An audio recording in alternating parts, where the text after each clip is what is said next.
Hello, my friends, and welcome to this edition of the World Extreme Medicine Podcast. I'm your host, Stephen P. Wood. I'm an acute care NP and fellow of extreme and wilderness medicine with World Extreme Medicine. I'm so glad you've chosen us as your source of wilderness and extreme medicine education. It's people like you that keep us doing what we do, which is delivering the best in wilderness and extreme medical education. I'm excited today to invite back a longtime friend and colleague, Mr. Scott Johnson. And Scott is the Director of International Development with Solar Cool Technologies. He's a former manager of NGOs. He's a telemedicine expert. He's an ordained minister. Right now, you're working on a major project to bring EMR to Uganda. So, Scott, what do you do with all your free time? Well, once in a while, I get to sleep. I like to wear a lot of hats and keep as busy as I can because I've only got so many days and way too many interests. But anything I left out, I know that you've done so much in telemedicine and telehealth, and that's what we're going to talk about a little bit today, but also we want to talk about some of the work you're doing with refrigeration. And I'm looking outside my window right now here in Boston, and it's 15 degrees Fahrenheit, so that's negative 3 degrees Celsius. So we don't have any refrigeration issues right now. Cold chain is in our backyard. But I think, when we think about, we take this for granted, that we have, refrigeration and that we can move vaccine, all across our country. However, that is not the case in the rest of the world. So tell us a little bit about what you're doing these days and what technologies you're bringing to the forefront. Okay. Well, likewise, Steve, it is so exciting to be back in connection with you. And I remember the World Extreme Conference in Boston that we co-hosted together with the group. And for all of you that are listening, kudos to the great work that you do and the extreme work. And I'm really hoping that what I share today may make your lives a little less extreme by bringing some technology to the forefront. So what happened was, Steve, I got connected with some guys just down the road here in Dayton, Ohio. I live in Ohio. And they had recently won a Innovation and Technology Award in Kenya for a solar-powered freestanding cold shed. And it was one of the top 10 innovations at a post-harvest congress that was in Nairobi. So they took all these technologies from across the world and Africa, and this company was selected. And it was therefore reducing post-harvest loss because anywhere from 30 to 50% of what people grow in developing countries is lost due to the lack of refrigeration and market swamped with all kinds of produce. But as soon as I saw it, doing the telemedicine work that I've done and being in Africa and a lot of countries, I immediately thought of the medical aspects of having a solar-powered freestanding cold shed with a clinic in the middle of nowhere and the game-changing possibility. So I talked with the directors and the CEO, and they allowed me to come on as a vice president for international development. And Steve, this is so powerful because I realized that the United States back in 1800s, early 1900s, we had a lid on development and prosperity in our country until the invention of the chest freezer with the ice. The Iceman would go around and put that in there, and then it just took off from there, and then you have air conditioning. So I realized there's a lid on development and there's a lid on all kinds of things until you can get refrigeration in there. So our motto is cold air from the sun. And then this, doing the work with this freestanding cold shed and it being solar powered, but it can offer, run off of grid power if you wanted to. It can run off a generator. We're doing a hybrid conversion over in India where it's on solar, but these sheds are set up along a route of a natural gas pipeline. And so they're going to put these tangents off the natural gas. So in case, monsoon season, you don't get all that sunlight, well, you can back it up with natural gas. And to me, this is the game changer, but they keep moving further and further into that last mile. And then I got introduced to these guys with what's called phase change materials. So if you want to launch into that side of things, I'd be happy to start talking about phase change, because that's where some really, really exciting things are happening. You're making me think of my chemistry class, and sublimation. I think that was the phase change that we all got to play with, because you got a little bit of dry ice, and that was the exciting experiment of the day. Playing around with dry ice. I think we probably spent less time on the actual experiment, more time doing other things like putting it in the toilet and putting it in all those kind of fun things. Tell me a little bit about that technology, and what does that technology really bring to refrigeration, and the opportunity to bring refrigeration to places that hasn't previously existed. Okay, so for those that are not sure what phase change materials are, we call them PCMs in the industry. So I'm going to give you the technical definition, and then I'm going to tell you Scott's definition, because I have to always dummy it down, Steve. So phase change materials, called PCMs, are substances that absorb and release thermal energy during the process of melting or freezing at a relatively constant temperature. And they're called phase change materials because they go from solid to a liquid state during a thermal cycling process. So all those technical people out there, that's the technical definition. Here's Scott's definition. You can take these PCMs and put it in a cartridge kind of thing. It's called a plate. They come in all kinds of sizes. You can put it in a freezer, and then you can put it into, once it's frozen, you can put it into containers of various sizes, and you can go hours with things either remaining frozen or cooled.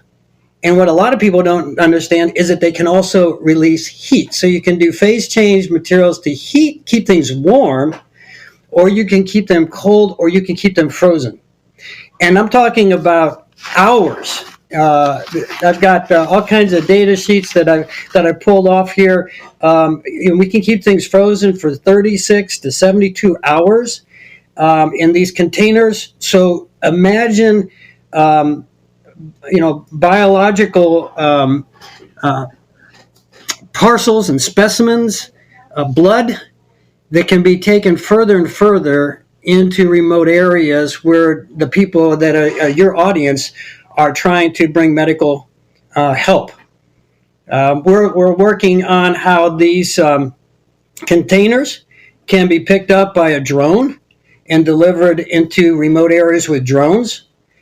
They have payloads that can take blood. So if there's a disaster or there's a need for transfusions, but the terrain is really horrible, they can bring them in with drones. Or the one that I think is so exciting is a backpack. So there's a backpack, Steve, that has 2 compartments, and you can put 2 separate PCMs in it because these are temperature determined. So we can keep one compartment at a certain temperature because of the vaccines, medicines, or whatever, and compartment number 2 could be kept at a completely different temperature depending on what you're trying to get into a more remote area. And you know from your world travels and the people that are listening, there are some places that are accessible with just motorcycles. So part of what we're working on is to get into that last mile and use the backpacks, and getting those out there to a remote clinic or whatever. But at the remote clinic, then you have solar powered refrigeration ready and waiting for the samples. So the old Pony Express. So we could keep relaying deeper and deeper into remote areas, but at the same time we can bring things out. So that gets back to my interest in zoonotic research and infectious diseases. And so we can get samples where this animal-human interface is taking place and things are migrating over, and when they get blood samples from a pig or a bat or whatever, we can keep those cold at the right temperature all the way back into a research center or whatever, because out in the middle of nowhere we've got refrigeration and even freezing capabilities, all done with solar power. It's amazing. I mean, it's groundbreaking. It takes now. It's the cold chain that we don't think about that much in developed countries, but as a huge issue, in the rest of the world, and that just is a game changer for these kind of things. This is a game changer for the delivery of medications that need to be refrigerated, right, and vaccines. But then the other piece that you just mentioned is, we really need to do a better job about, zoonotic, infections and infection control, and, work in that area has been, is not easy because of those limitations, but this could actually really make some significant change in that regard, for sure. Yeah. Steve, what I've come to realize is that these guys that deal with phase change materials, they are incredibly brilliant, and I just want to throw this out here. Remember Gavin and with our disaster medicine, and when I talked with him about communications, because he's done a lot of disaster stuff, I said, Steve, here's the problem: is that we launch all this stuff in a disaster, and we're bringing in our water and our food and everything else, but we forget communication. And he started going to all more of these things in DC, and he goes, "You're right. That's the last thing that people think about." Well, what I want to do is put refrigeration more at the forefront of a discussion for not only World Extreme Medicine, but for disaster response, which probably a lot of your people are a part of. And if we could bring these people to the table, if we could bring them, for instance, to Edinburgh here in November and bring them to a table, I think some of the most incredible advances can be made, because these guys would take your issues and your problems and develop the solution. There is no boundary here, and phase change materials, I think, is a paradigm shift. The problem is we get stovepiped, and I've been blessed to be able to work across different stovepipes and to bring this together, because they use this stuff in the International Space Station. They're using it in all these different areas, but you don't know what you don't know, right?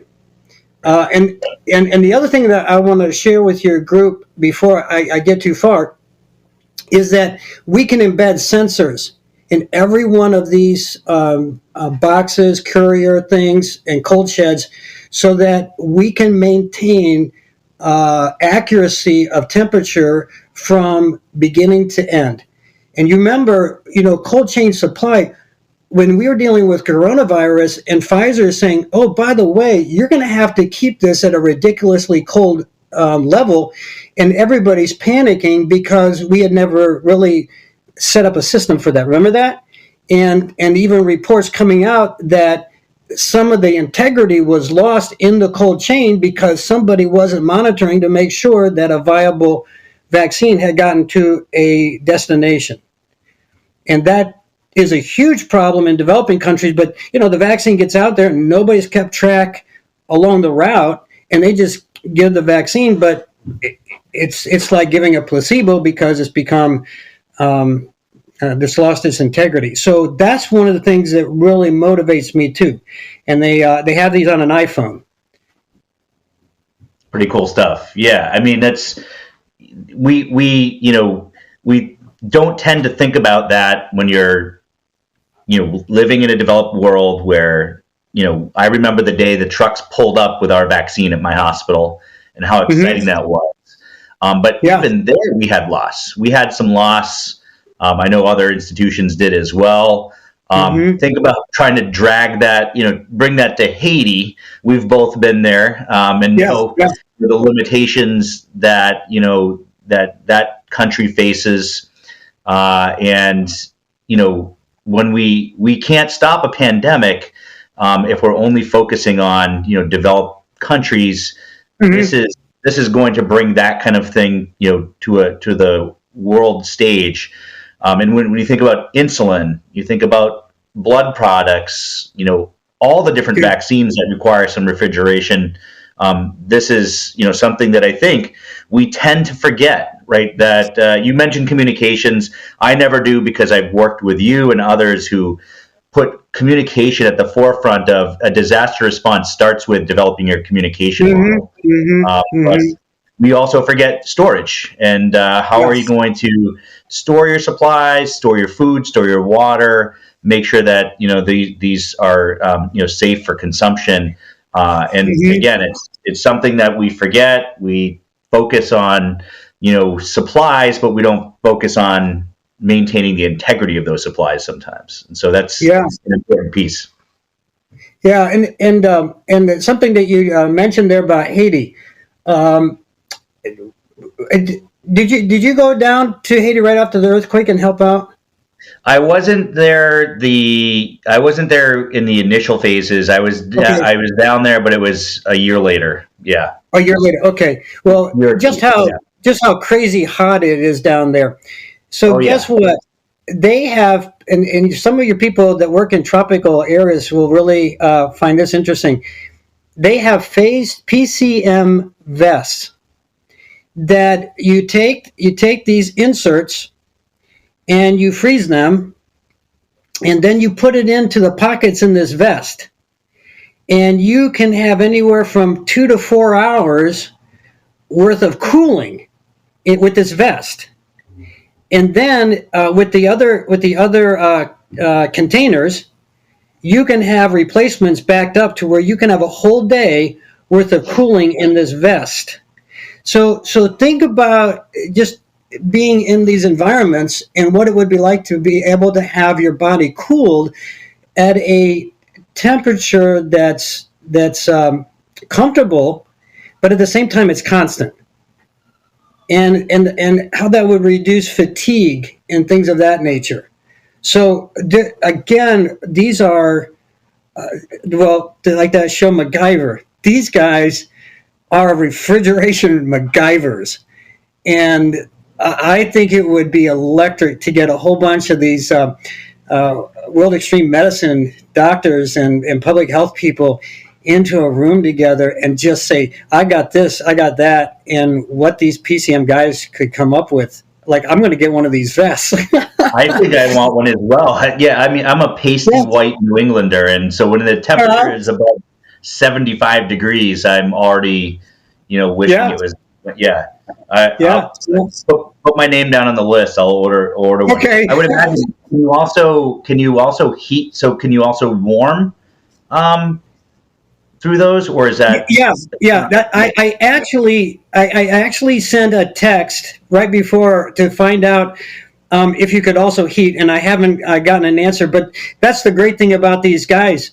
They'll figure out if they don't have it, they'll figure out a way.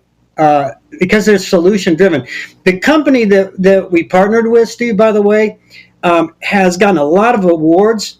But one of the things is to help understand the integrity of this group. They've received funding from the Tata Foundation. And everything that they produce has data to back it up. They've got spreadsheets. They even know that, like with their PCM delivery trucks, if the door is open while someone's taking vegetables out or something out, if the door's open for 5 minutes, the temperature drops a certain amount, you close the door, the temperature goes up a certain amount, you close the door, and in X number of minutes, the temperature is back down to where you want it. They have done their due diligence. They're scientists and they're technicians. So we're really blessed to be a part of a group that's doing that kind of due diligence, I guess you could call it. Yeah, it's interesting. And the materials, are these reusable materials? So if you have these packs, can you reuse them, refreeze them? Yes. How does that work? Yeah, so the simplest term for me is to say the gel packs that you use in medicine, or you put in your cooler, you freeze it, and you put in your cooler, that's basically phase change material. But it does not release its heat. It doesn't release the coldness in a slow and deliberate way. It's so quick, but these things are designed, and they're put in these clamshell kind of things, and some are even in gel packs. But because they're PCMs that are created in a certain way to keep in a temperature range, then they just slowly release that, and that's the difference that you get. But yes, they are reusable, and they have hard shell case ones. They've got delivery ones. Like if you were to, like in these extreme areas, if you're pre-position a cold room, because see, we can take a room in a clinic and insulate and turn it into a cold room. So when you were talking about Haiti, so in insulin. So after Hurricane Maria, our company bought a 4x6 plastic tool shed from Home Depot. We insulated it. We shipped it down to Puerto Rico with solar panels.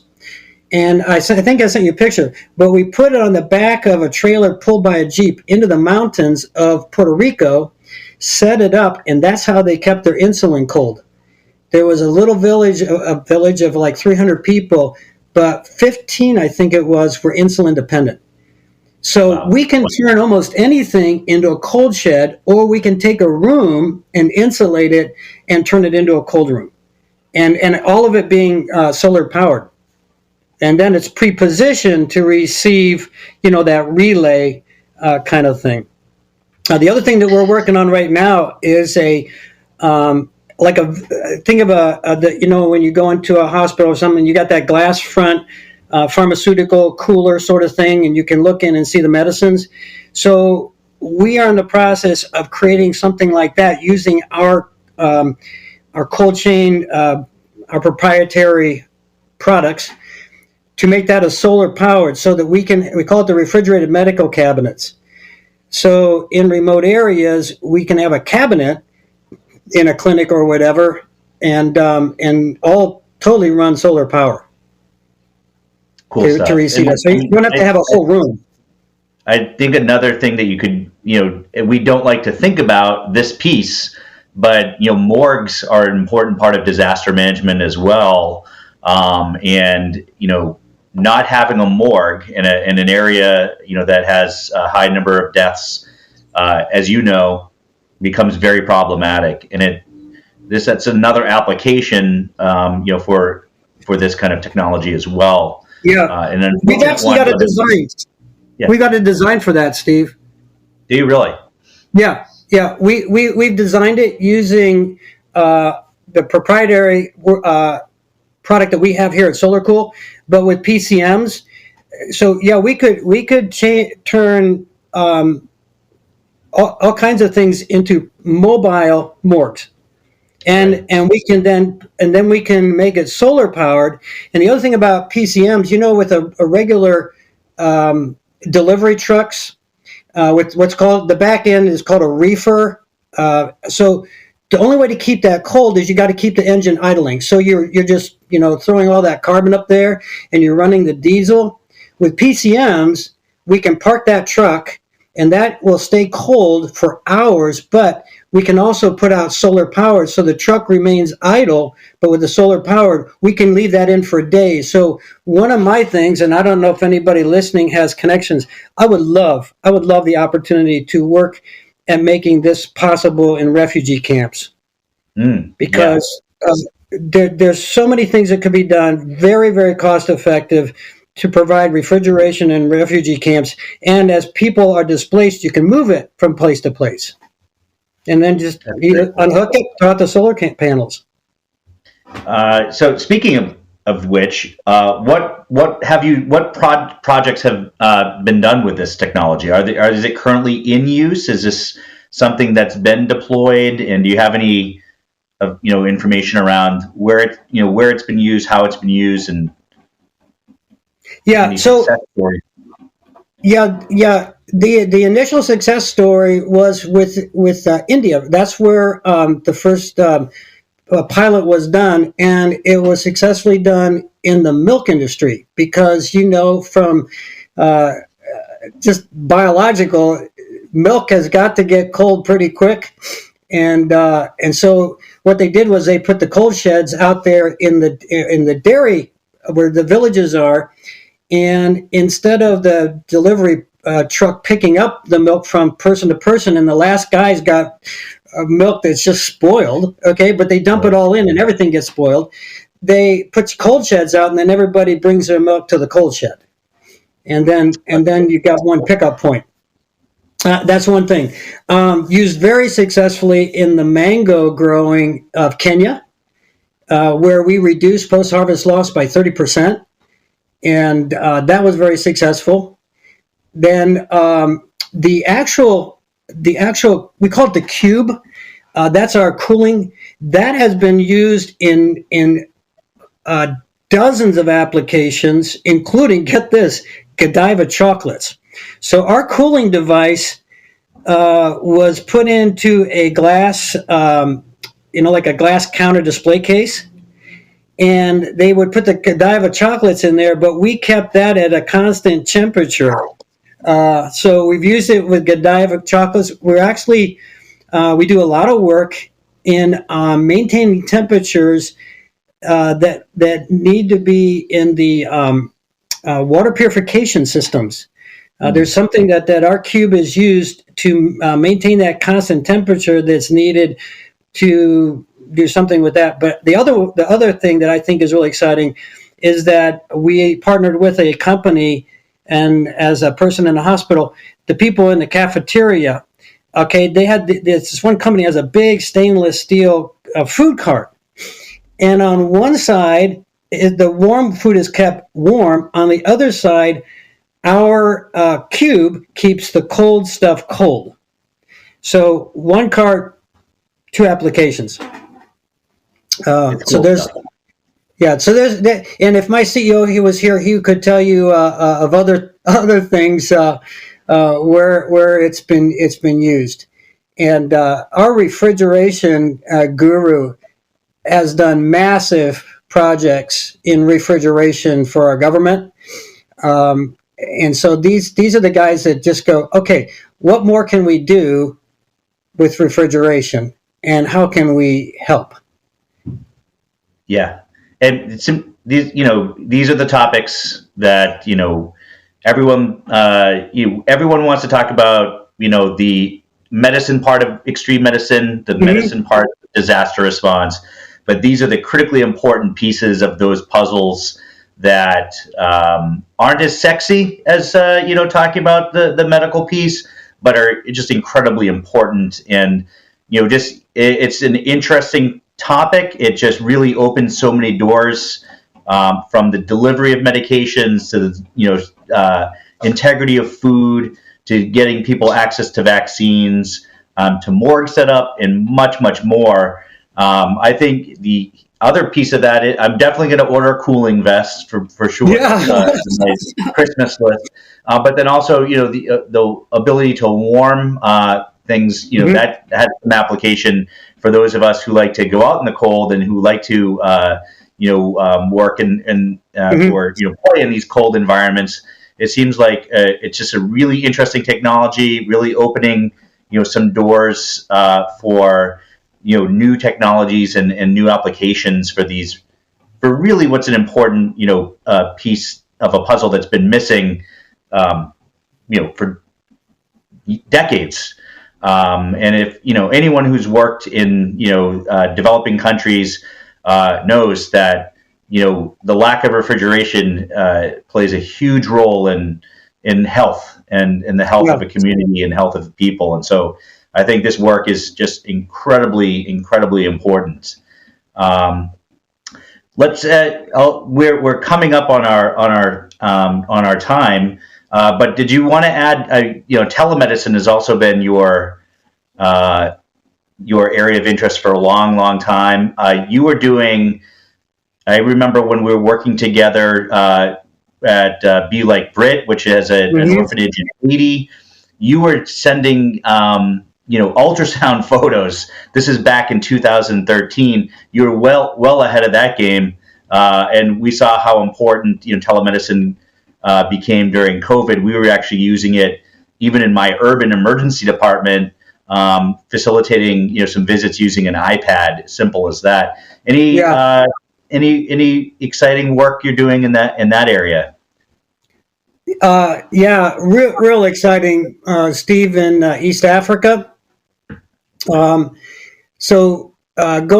back in 2011 is when we did the first telemedicine in Kenya, and I was piloting a program, and I saw what a game changer that all was. And I've been like an evangelist of this thing ever since. So it took COVID for the rest of the world to wake up and realize this is a viable, amazing tool and so incredibly cost effective and global in reach. So now let's take this into developing countries and keep going deeper to that last mile. So that's what we're working on right now. I'm partnering with the guys that their platform is used on the International Space Station and SpaceX. And what we're looking at is to take a model of a clinic that's off-grid, like the space station. It's got to be self-supportive, right? So with solar power, you create a grid. And the question then becomes, what can we do if we have solar power? Because that's what the International Space Station runs off of, right? All right, so we can create a space station kind of thing and drive refrigeration, drive telemedicine, drive e-banking, drive the communication, schooling, whatever you and I can do, we can do in that remote area because we have solar-powered cell towers. There's solar-powered antennas to catch satellite. And I don't know if you guys are aware, but there's some exciting stuff because of these low orbiting satellites like Elon Musk is putting up and others. We are looking at what's called comms on the go, that on the top of an SUV is a flat antenna, and you will have continuous comms, high throughput comms while you're traveling. So these guys that are going to extreme areas, there is a whole nother world. So we can do telemedicine almost anywhere because of this technology that has now become so inexpensive, but it's given us the throughput that we didn't have, several years ago. So that's another conversation, but that's the technology that to me would be exciting to bring to the group, because now you see, as long as I have connection, I can connect to anybody around the world, and with that solar power, the many things we can do. It's amazing. Yeah, it's environmentally friendly, right? We're Absolutely. using solar power. Yeah. Yes. Increasingly important. Absolutely. Yes.